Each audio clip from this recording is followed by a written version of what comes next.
Alright, yeah, and welcome back to some more Magic Duels. This week we're going to be taking a look at an all-in engines deck, which is a Boros Vehicles deck. Many of you guys have requested that I do vehicles in the past, and I've been kind of meh about doing vehicles, because I find the idea of it a little bit boring, but as well as you know me, I've made it into a spicy little brew, which is not so much the vehicles standard. It's actually built around two different cards, the cards being Siege Modification, which is a 1 and a double red, enchants any vehicle and turns it into a creature, and then we can do nasty things with it. And Start Your Engines as well, which is going to turn all of our vehicles into creatures. So essentially, we're going to make a lot of vehicles onto the battlefield, and then we're going to turn them into creatures, maybe all in one go, maybe one at a time, and then we're going to smash over the top and win. So there's a nice little combo here where we can attack in for 10 first striking damage on turn 3, which is pretty sweet. We'll get to that in a second though. First of all, let's go to the beginning of the deck. We've got Toolcraft Exemplar. So to crew up our vehicles, we need some decent creatures, and Toolcraft Exemplar is one of them. It is a 1 white 1/1 Dwarf Artificer. At the beginning of combat on your turn, if you control an artifact, Toolcraft Exemplar gets +2/+1 until the end of the turn. If you control 3 or more artifacts, it gains first strike as well. So, Toolcraft Exemplar allows us to crew up some of our more expensive vehicles by being a 3-power creature at the beginning of combat, which allows us to crew up even the most heavy of the vehicles that we have available. So, that's one of the main reasons. The other main reason is on turn 2, that's 3 damage coming in if you can get it down on curve, so that's pretty sweet. And the first strike as well makes it hard to block later on in the game, which is cool.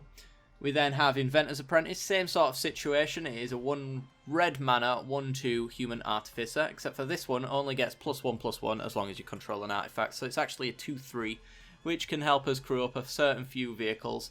You'll find that a lot of the vehicles in our deck are actually the more expensive ones, but they have a lot of payoff when it comes to Start Your Engines and things like that. So we're not really focused on crewing our vehicles as much as we are just making them into creatures and swinging over the top of our opponent. But Inventor's Apprentice allows us to do this in the early game, just to crew up our vehicles like our Smuggler's Copters and our Sky Skiffs, things like that. We then have Consulate Dreadnought, one of the first pieces of the little mini combo that we've got going on here for extreme damage. So it is a 1 mana 7/11 artifact vehicle, but it has crew 6, which means it's incredibly difficult to crew up. If we have maybe 2 Toolcraft Exemplars, we can do it. But the plan is not actually to crew up the Dreadnought, but more make it into a creature. So we've got a 7/11 artifact here that's doing nothing. If by turn 3 we have a Siege Modification in hand, we can stick this onto the Dreadnought. We can give it +3/+0 and first strike, which turns it into a 10/11 first striking creature on turn 3, ready to attack. So we can win in 4 turns if our opponent provides no defense whatsoever, which is quite...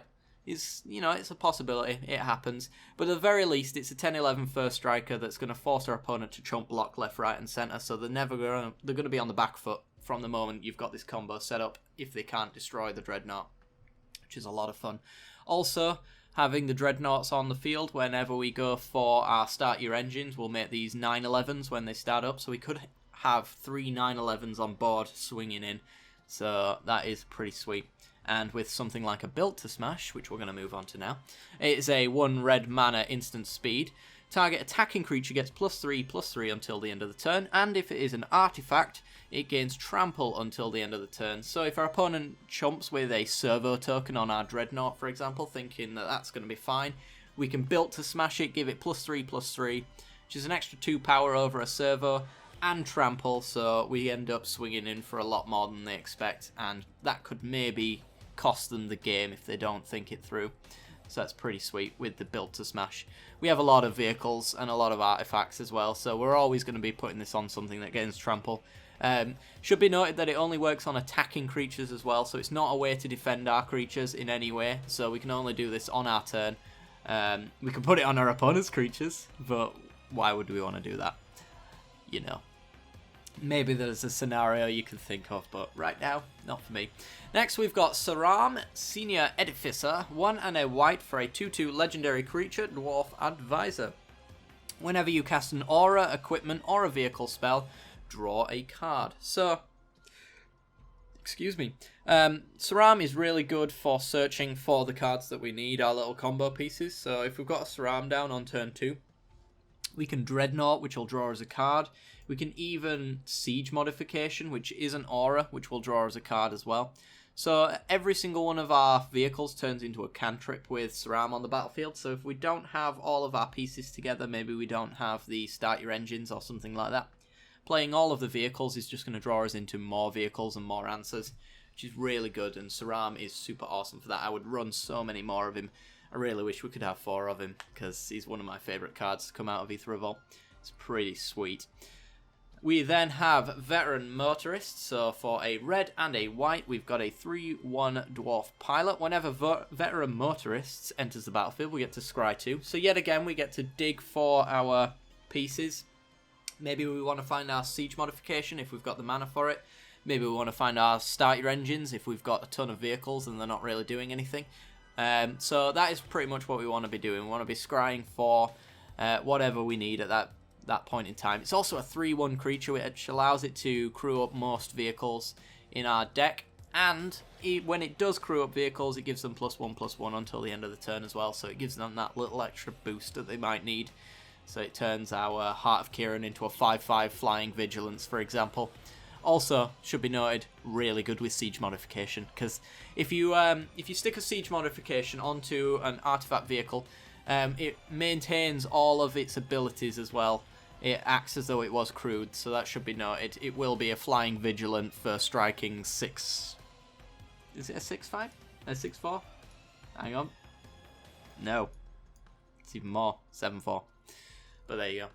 Right, as we were saying, Heart of Kiran. So we're not planning on crewing this guy up very often, because the main reason to crew this guy up is using the Planeswalker loyalty counts to do it for free, in a nutshell. But we've got a 2-mana 4/4 legendary artifact vehicle with flying and vigilance, another good target for Siege Modification. It does also have crew 3, so Veteran Motorists can crew it up. Also, the Toolcraft Exemplars can crew it up as well, because once the Heart of Kiran's on the battlefield, it will be a 3/2 able to crew it up. So it is very much possible that we can with the Heart of Kiran.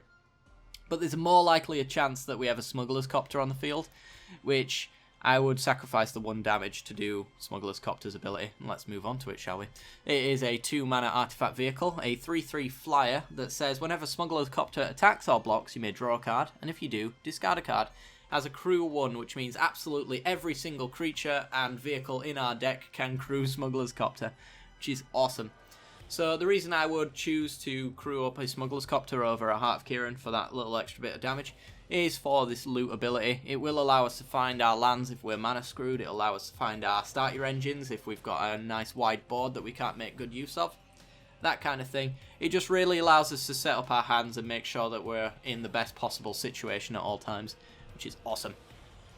We then have a Key to the City. So if we've turn 1 Dreadnoughted and turn 2 Key to the City, a Key to the City is a 2-mana artifact that says discard a card, up to 1 target creature can't be blocked this turn, and when Key to the City becomes untapped, you may pay 2 mana. If you do, draw a card. So the ideal situation is we get a Dreadnought onto the field. Next turn we get a Key to the City onto the field. The next turn, we get a Siege Modification onto the Dreadnought, which makes it a 10/11 first striker. We discard cards, and we make it unblockable, which means our opponent is dead on the following turn if they can't kill the Dreadnought in either of the turns, which is pretty sweet. So that is pretty much our nut draw as an example. We then have a Skyskiff. We're only running 2 of these. If you do need to cut cards and change, it's probably going to be the Skyskiff, but they work really well with the Start Your Engines, because yet again, they're going to be 4/3 flyers over the top, which is not something to laugh at and turn your nose up at. But for 2 mana, a flying 2/3 that has crew 1, which means all of our creatures can crew it, is pretty sweet. This is pretty much budget Smuggler's Copter in a nutshell, so, you know. He's not too bad. We're only running 2 copies of him because we kind of ran out of space, and a lot of things in this deck are quite important in some way or another. So if you do need to cut anything, it's probably going to be Skyskiff. But there you go. We're trying to keep our curve low as well, which is why we're not running maybe arguably better vehicles in the deck. We then have Depala, Pilot Exemplar. So for 1, a red and a white, we have a 3/3 legendary creature, Dwarf Pilot. It says, other dwarves you control get +1/+1. I believe everything except for Nerdape is a dwarf. Yep, you're a human, you're a dwarf, you're a dwarf, you're a dwarf, and I think that's about it. Yep, in terms of creatures, we only have one creature that is not a dwarf, so they'll all get +1/+1.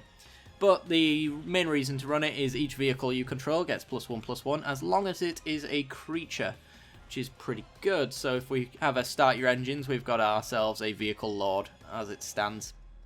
The secondary ability is also quite useful as well. It allows us to find what we need.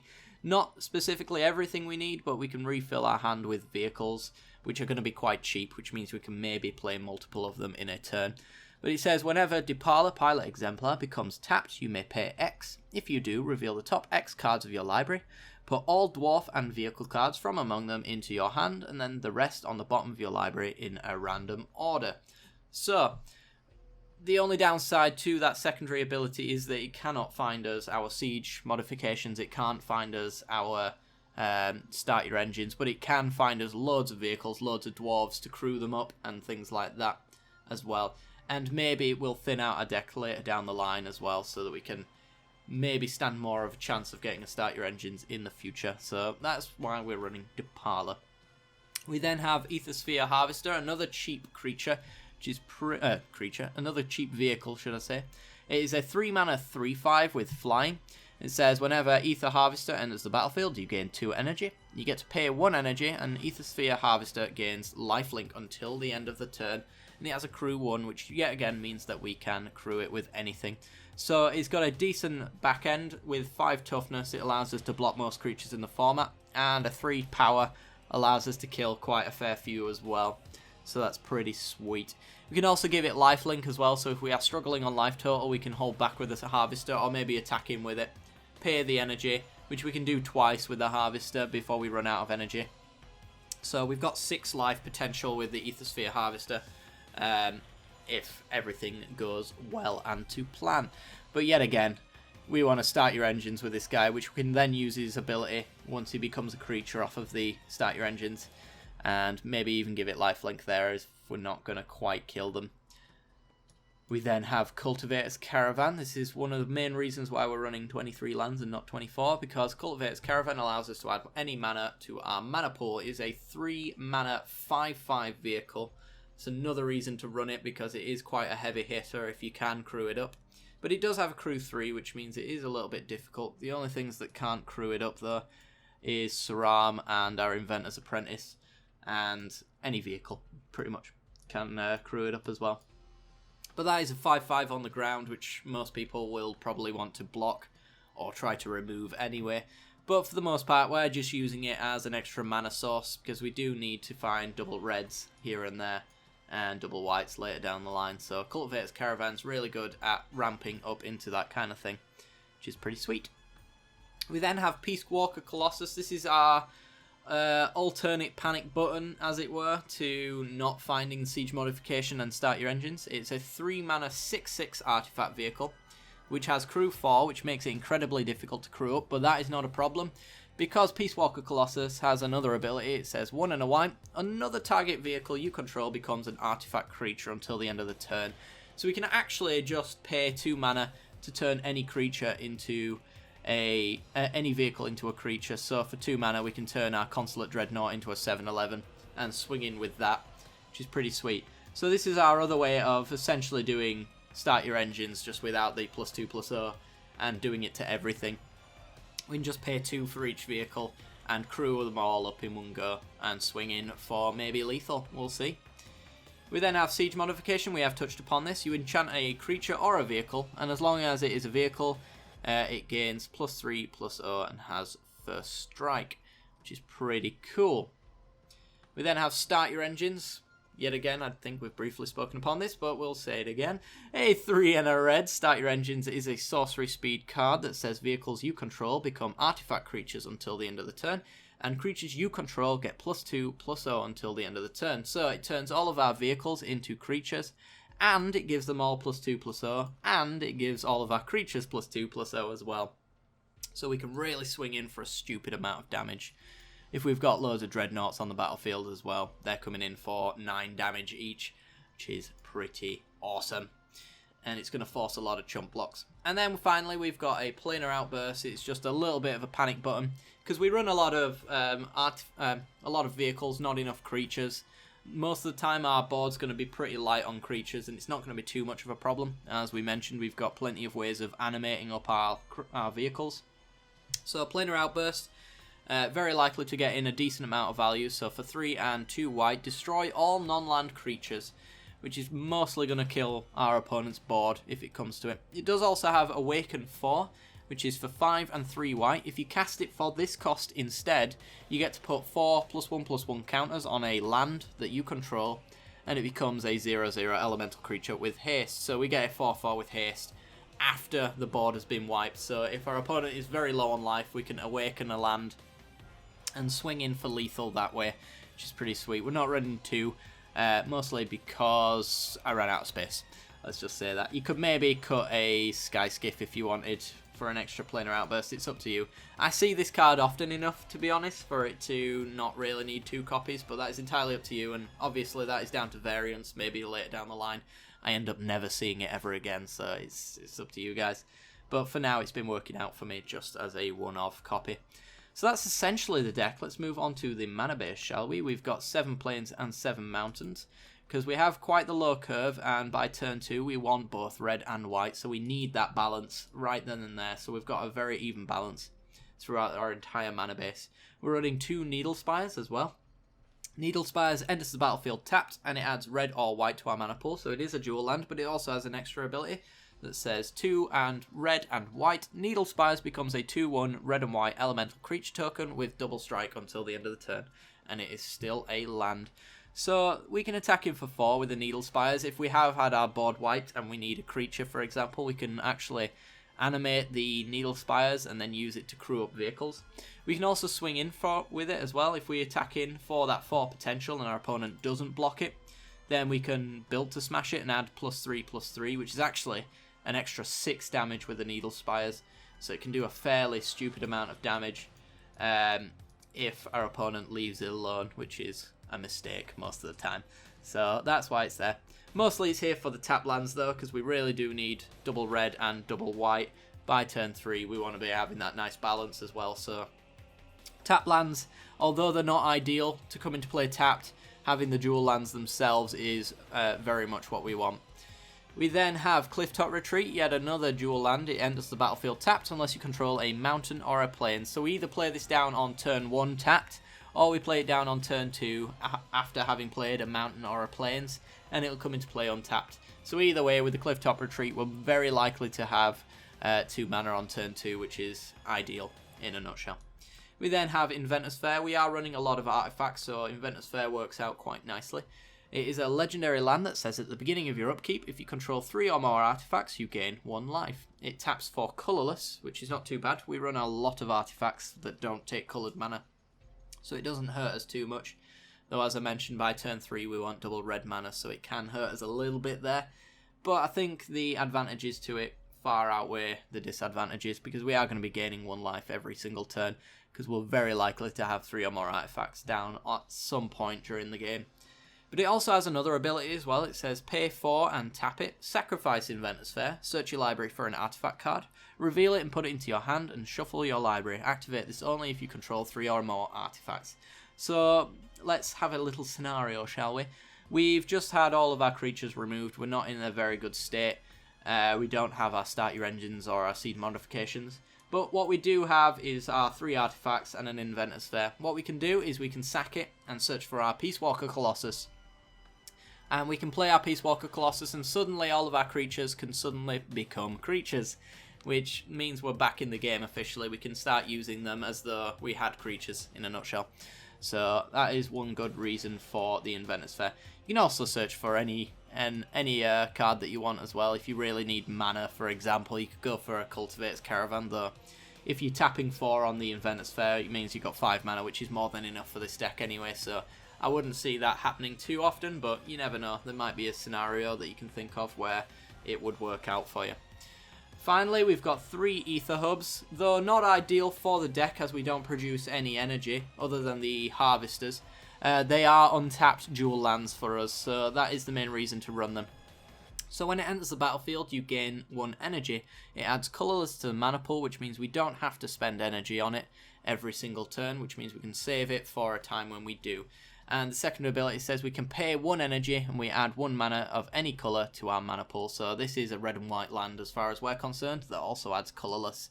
Colourless can be used on our vehicles, but it's really to help get that siege modification up on turn 3 because hitting that double red isn't always as easy as it seems. So having as many dual lands as possible in the deck helps us do that right on curve.